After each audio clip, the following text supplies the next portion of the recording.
What's good lads, it's me, Sira. Today's video I intend to be more a piece for people to use as a reference, or something to help you get a bit more information out of the many Monster Hunter videos out there. You see, I'm of the belief that the ultimate resource for learning what set goes best with your weapon are speedrun videos. Sure, you don't need the sweatiest of optimization to get respectable clear times and can easily make adjustments, but to show you the best way to go, you gotta go looking for some runs.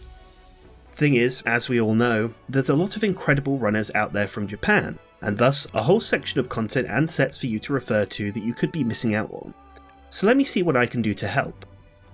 You see, before picking up JP exclusive Monster Hunter games, I thought I'd get prepared.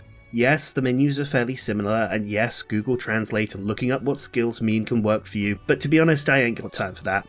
What I did is learn the minimal relevant kanji and general terms to enable me to identify skills at a chance. Pretentious? Always. But it worked. Plus, stuff's color-coded now, so it's even easier for you. Right then, we'll go over the main skills that we will see in most sets, how to recognize them from one or two kanji, and also some good ways to look up runs online. First off, weakness exploit. The unique kanji to look for is this little guy here, which I personally imagine looks like a military tank. Next up is critical boost. This L with multiple commas around it will be your main clue, however it is worth learning the kanji next to it as this combination also applies to crit element. You see this? You know that it's a skill that increases parameters when you crit. Next up is attack boost. This capital I with crossed legs next to it is the kanji that means attack itself, so you will see it in a lot of places. However, this is going to be the only skill with just two characters including this one, and the skill is coloured red. Next up is critical eye. The first kanji here is nice and simple, and you don't see this really anywhere else for most skills, and I kind of think it looks like a sandwich with two legs. Next up is guard. It's interesting in that you would use the katakana here, a simpler alphabet that is used for single syllables. The first pronounced ga, the second do, creating ga-do. Literally guard. Next up is defense boost. It's gomi. Go on, go look that one up. Bludgeoner.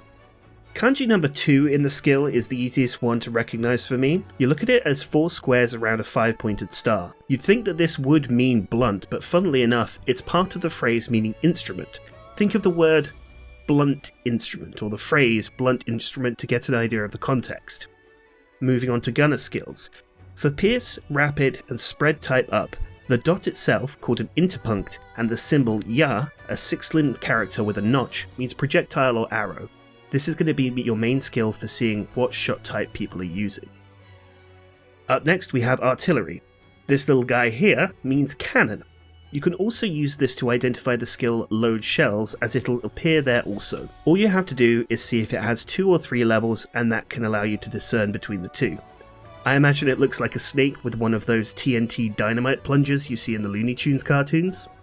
Next is offensive guard. Much like guard, the two hiragana next to each other will be your main clue, me, no. They do look very similar, and on top of that, the skill being purple can also clue you in, as it's a fairly uncommon colour. Now, onto the elements. The great thing about these is that most are fairly simple and easy to recognise. You have fire, which I imagine looks like a burning teepee. We have water, which is a 6-pointed star where the left hand is at a right angle. Thunder is a little bit tricky, however look for the box at the bottom and the symmetrical design. Next up is ice, and you can note how similar it is to the kanji for water. So think water but, in this case it's water but frozen. Dragon, Ryu. I'll be honest, this one's a little bit rough. You'll see it everywhere in Monster Hunter however, and you can kinda make it look like an elder in profile. Plus, you can use this to identify Dragonheart as well, which is again very simple to see from the gameplay. Next up is Master's Touch. Now this one's a little bit of a newer skill, a little bit more difficult to identify, but this phrase here, Tatsujin, literally meaning master. You can use the Jin, this icon, in the middle of the skill. It looks like the TP from Fire, but simpler without the added flex on the side. Wirebug Whisperer is used for certain weapons such as Lance and Hammer, and it's the only blue skill that ends in this kana, E. It's 2 curved lines, bro. Fairly easy.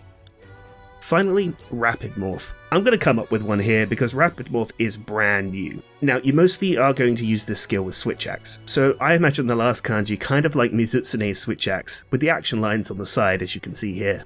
easy. And that's some easy ways to identify skills by 1 or 2 kanji. Now that's what's worked for me very, very well. It could work differently for you, or you might just not want to do it altogether. But how about finding said runs? Whilst it's a relatively inelegant solution, just look up the weapon and monster of your choice on the wiki and plug that into YouTube. And then what you want to do next is follow it up with these 2 characters, So and Ro. Literally means solo. So weapon, monster, solo.